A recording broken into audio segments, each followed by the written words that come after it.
When my parents told me, "We don't want you at the wedding. You'll just ruin the photos," I didn't argue.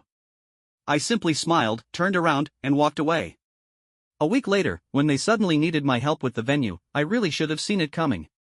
They never missed a chance to remind me I was the family's black sheep. My sister, Jessica, was their shining star, the golden child who could do no wrong. They paraded her around like some prized possession, while I was more of an afterthought, the one who didn't quite fit. Too quiet. Too awkward. Too much of a letdown. But even with all that, I never thought they'd take it this far. When Jessica's wedding was announced, I wasn't shocked by how over the top it was going to be. A grand ballroom. A designer dress. A guest list stacked with socialites and distant relatives who only seemed to appear for fancy occasions like these. For months, my parents couldn't stop bragging, tossing around phrases like once in a lifetime and a wedding to remember. I figured I'd get an invite if only out of obligation. I never expected a warm welcome, but I assumed I'd at least be allowed to sit quietly in the back, out of the way. Turns out, I assumed wrong. "We don't want you at the wedding," my mother said, her voice dripping with artificial sweetness. "You'll just ruin the photos." I stared at her, waiting for some kind of punchline, half expecting her to laugh and tell me it was just a joke. But she didn't. My father sat beside her, arms crossed, nodding like this was the most rational decision in the world. Jessica was there, too, smirking, clearly relishing the moment. Something twisted in my chest, but I forced myself to smile. "Okay," I said, keeping my voice even. And that was that. No argument. No pleading. No desperate questions. I just stood up and walked out. And that's what really got to them.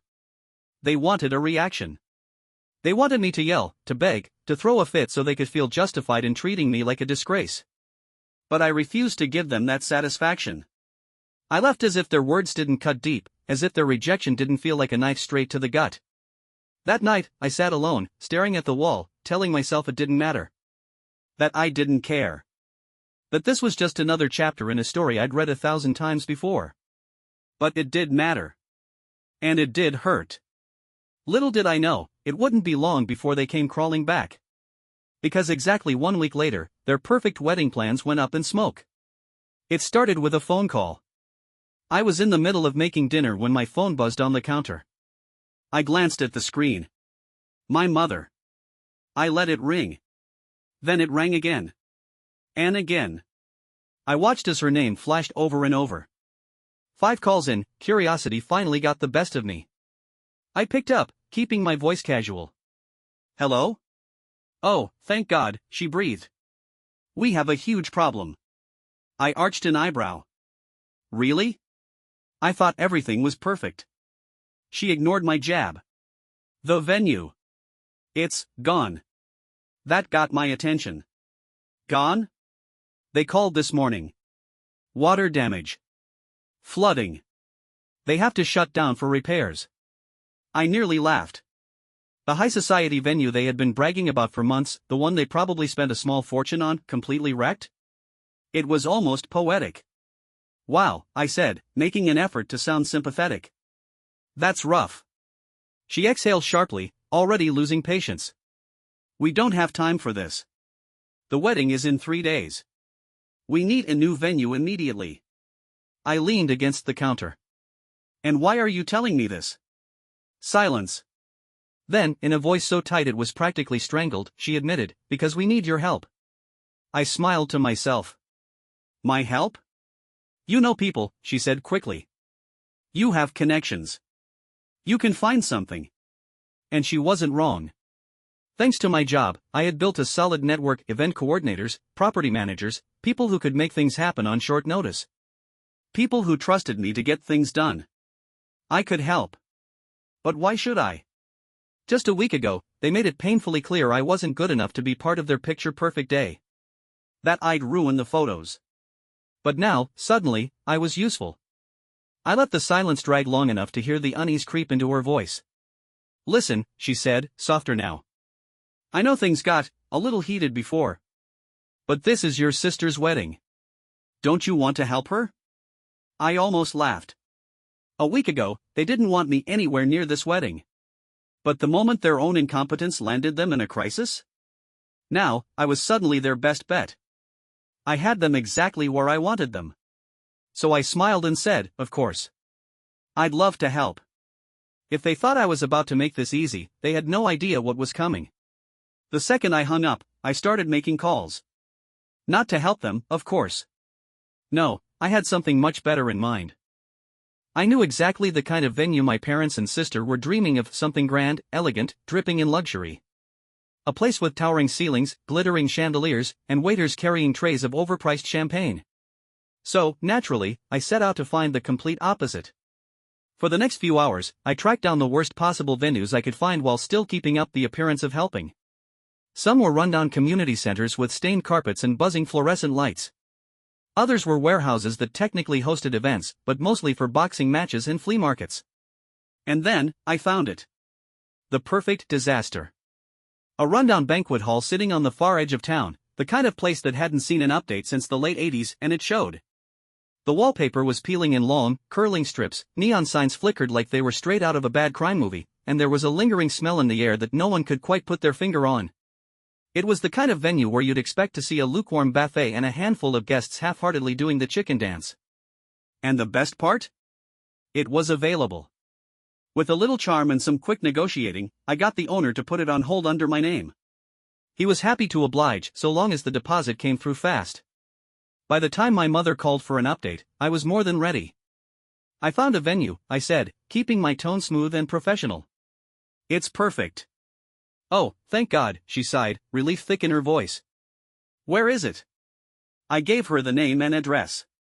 A pause. Then, uncertainty crept in. That doesn't sound familiar. It's a hidden gem, I assured her. Very exclusive. Not a lot of people know about it, but trust me, this place will make Jessica's wedding stand out. I could practically hear her sitting up straighter, eating up every word. That was all she needed. We'll check it out first thing in the morning, she said, sounding genuinely pleased. Thank you for doing this. I smirked. Anything for family. She had no idea what was coming. The next morning, I made sure to arrive early. I wasn't about to miss their reactions. Leaning against my car, I watched as my parents' sleek black SUV rolled into the cracked parking lot. My mother stepped out first, smoothing down her designer coat with that pinched, appraising look she always had when she smelled something unpleasant. My father followed, already looking like he regretted the drive. And then came Jessica, oversized sunglasses, perfectly curled hair, strutting like she was about to step onto a red carpet instead of the asphalt outside a half-condemned banquet hall. They took one look at the building and froze. The faded sign above the entrance buzzed weakly, flickering between Grand Celebration Hall and a burned-out mess that read more like Grand Cel Radon Hall. The parking lot was riddled with cracks, weeds poking through the pavement, and the windows were covered with tacky gold curtains that barely concealed the dim, depressing lighting inside. My mother turned to me slowly, her expression unreadable. This is the venue? I kept my face neutral. Yep. Isn't it perfect? Jessica ripped off her sunglasses. Are you kidding me? What? I asked, feigning innocence. It's got everything. A dance floor, catering, plenty of space. And it was available on short notice. That's rare. My father muttered something under his breath, rubbing his temples like he was already nursing a headache. We can't have a wedding here, my mother hissed, her voice dripping with disgust. This place looks like it hosts bingo nights. I sighed dramatically. Well, you did ask for my help at the last minute. This is the best I could do on such short notice. If only I'd been included in the planning earlier, I let my voice trail off, shrugging. Jessica spun to face me, her expression wild. This isn't funny. My wedding is in 2 days. Do you have any idea how important this is? I met her glare head-on, my smile never fading. Oh, trust me, I said. I know exactly how important it is. Their panic was just beginning. Jessica stormed around in circles, taking in every detail, the cracked pavement, the dented doorframe, the sad excuse for a marquee sign out front. The whole place screamed budget event space, and she looked like she was about to pass out. We can't use this place, she snapped, as if saying it out loud would somehow summon a better option out of thin air. Meanwhile, my mother was already on her phone, frantically dialing number after number. I knew exactly what she was doing, calling every venue in town, hoping for a last-minute miracle. I waited, watching as one by one, her attempts failed. Fully booked, she muttered, then dialed again. Also booked. Another call. Closed for renovations. I cleared my throat. I did mention that finding a replacement venue at the last minute would be difficult. Jessica whirled on me, eyes blazing. Why would you even suggest this dump? I put on my best reasonable face. I was just trying to help. Jessica let out an exasperated screech, stomping over to our mother like a petulant child. We have to fix this. I will not have my wedding in some strip mall reception hall. That's when my father finally spoke, his voice low and tense. We don't have a choice. Everyone froze. My mother blinked at him, horrified. What? He let out a slow, heavy sigh, rubbing his forehead. The caterers, the decorators, the guests, it's all set for this weekend. We can't move everything at the last minute. There's nowhere else available. Either we go with this, or there's no wedding. Jessica looked at him like he had just suggested holding her dream wedding in a gas station parking lot. You can't be serious. But the look on his face told her that, oh yes, he absolutely was. My mother, still grasping at straws, tried one last desperate plea. Maybe we could. We can't, my father cut in. His tone was final. This is it. And just like that, their perfect, high society wedding was officially ruined. I had never enjoyed anything more in my life. Jessica was unraveling right in front of me, her fists clenched, her breathing sharp and uneven. No, she said, shaking her head like she could physically reject reality. I am not having my wedding here. I'd rather cancel. My father's jaw tightened. Do you have any idea how much money has already been spent? Jessica turned on him, her voice rising. Do you have any idea how much this matters? My wedding was supposed to be elegant. Classy. Not, she waved her arms at the building like it personally offended her existence. And I just stood there, watching the chaos unfold, grinning from ear to ear. My mother looked like she was on the verge of tears. We have to find another option. I crossed my arms, tilting my head. Well, unless you happen to know about a secret luxury venue that just so happens to be available on 2 days' notice, I don't see how. Jessica snapped her head toward me, eyes blazing. This is your fault. I arched an eyebrow. Oh? If you had actually helped, you would have found something better. She was unraveling fast now, stomping her foot like an overgrown toddler. You sabotaged this. I let out a low chuckle. You think I caused a flood at your venue? Jessica's mouth opened, but no words came out. She was so blinded by rage she didn't even have a real argument, just pure, entitled fury. And then, just when I thought things couldn't get better, my mother finally broke. This isn't helping, she snapped, rubbing her temples. The only option we have is to use this place and make the best of it. Jessica gasped like she'd just been personally betrayed. You want me to get married here? It's either this or no wedding at all. My father's tone was clipped, firm. Jessica's face twisted.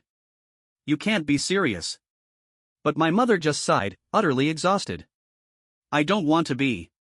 But we're out of time. We have guests flying in, catering already paid for, deposits we can't get back. We can't cancel. Jessica's skin was turning an impressive shade of red. And then, she screamed.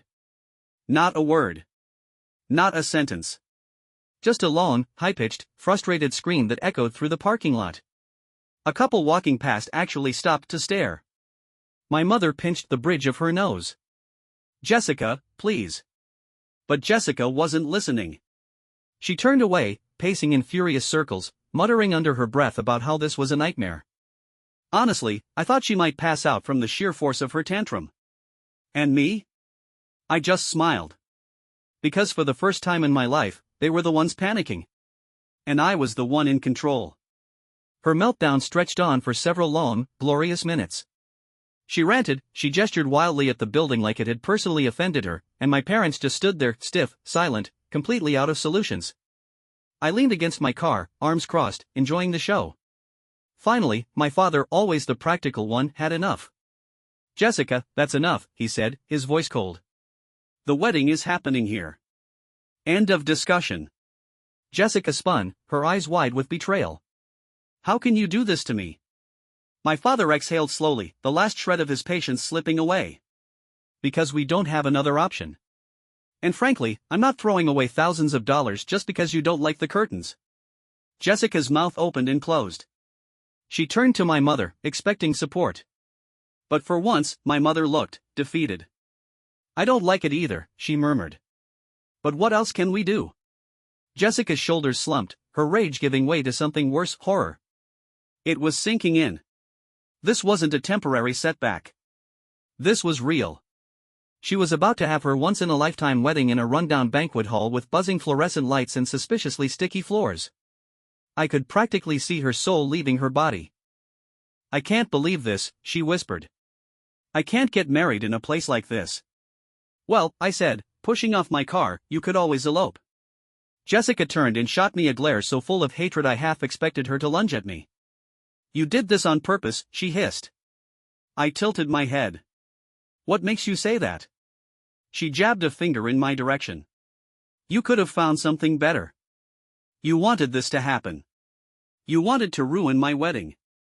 I raised my hands in mock innocence. "Now, hold on. You told me I wasn't even invited. Remember? I wasn't supposed to be part of this at all." I let that sink in before adding, "And yet, here I am. Helping."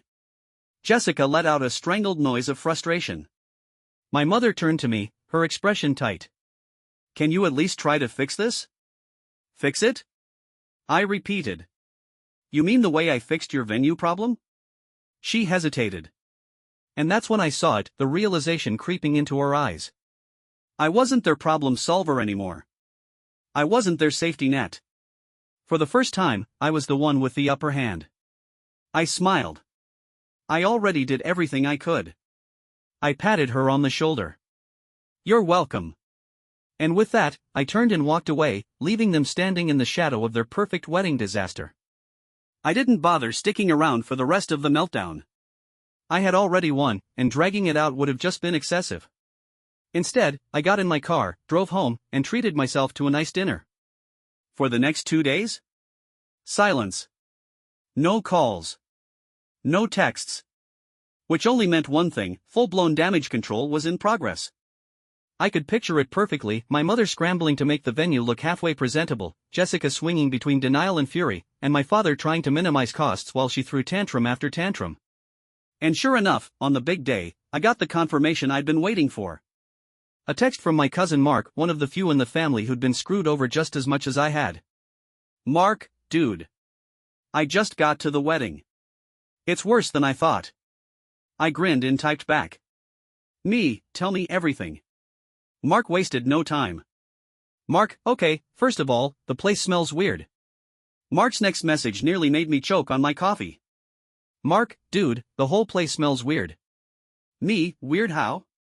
Mark, like a mix of cleaning chemicals and old carpet.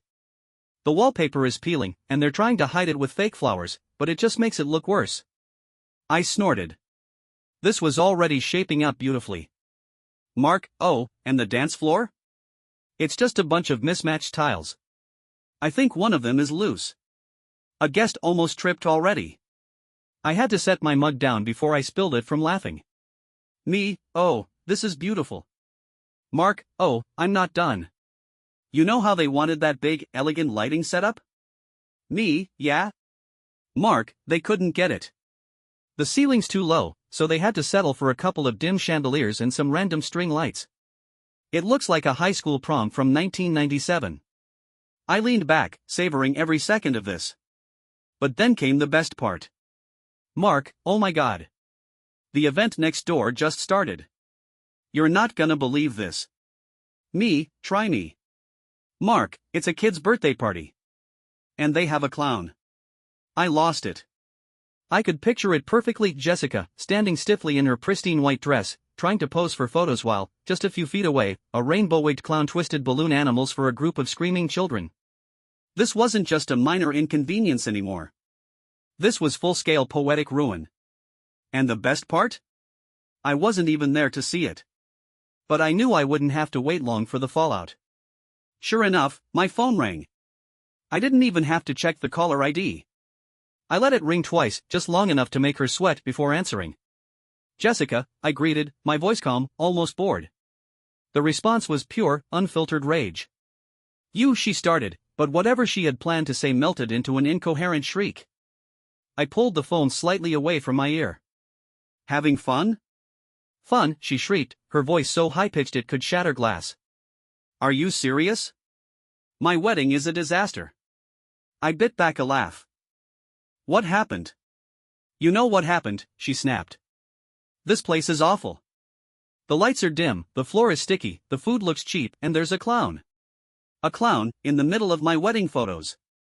That one almost did me in. I barely managed to suppress my laughter. Oh no, I said, voice dripping with mock sympathy. That's terrible. You think this is funny? I composed myself. Not at all, I lied smoothly. I just don't see how I'm responsible for a clown crashing your wedding. She made a sound somewhere between a sob and a growl. You did this on purpose. I gasped. Jessica. That's an awful thing to say. You picked this place knowing it was garbage. I let out a thoughtful hum. Well, you didn't exactly give me much time to find something better. Silence. And then, I heard it, the moment of realization settling in. She had backed herself into a corner. No matter how she spun it, she was the one who had needed my help. And this was what she got. Jessica's voice dropped to a low, dangerous whisper. You ruined my wedding. I smiled. Oh no, Jessica, I said softly. I didn't ruin anything. And then, just as they had done to me, I hung up. For once, I got the last word. I expected more calls. More texts. Some last-ditch effort to pin the entire disaster on me. But after that? My phone stayed silent. Maybe Jessica finally realized there was nothing she could do. Maybe my parents told her to quit throwing a tantrum and just deal with it. Or maybe, just maybe, she was too humiliated to keep fighting. Either way, I enjoyed the peace. That night, I got one last update from Mark. Mark, she cried through most of the reception. Your mom kept trying to comfort her. But your dad just looked like he wanted to leave. Me, and the clown? Mark, oh, he stuck around. At one point, he accidentally wandered into their family photos. You should have seen Jessica's face. I grinned. Perfect. I knew this wouldn't change how my family saw me. Jessica would always believe she deserved better. My parents would find some way to justify it. And in their minds, I would still be the black sheep. The problem. But for the first time, they got to feel what it was like. To be dismissed. To be treated as an afterthought. To have something important ruined by someone who didn't care. And that? That was enough for me. The next morning, I woke up to one last text from my mother. Mom, Jessica is very upset. I hope you're happy. I read it twice. Then, without responding, I smiled. Just like I had when they told me I wasn't good enough to be in their perfect little wedding. Just like I had when I walked away. Because for the first time in my life, I won.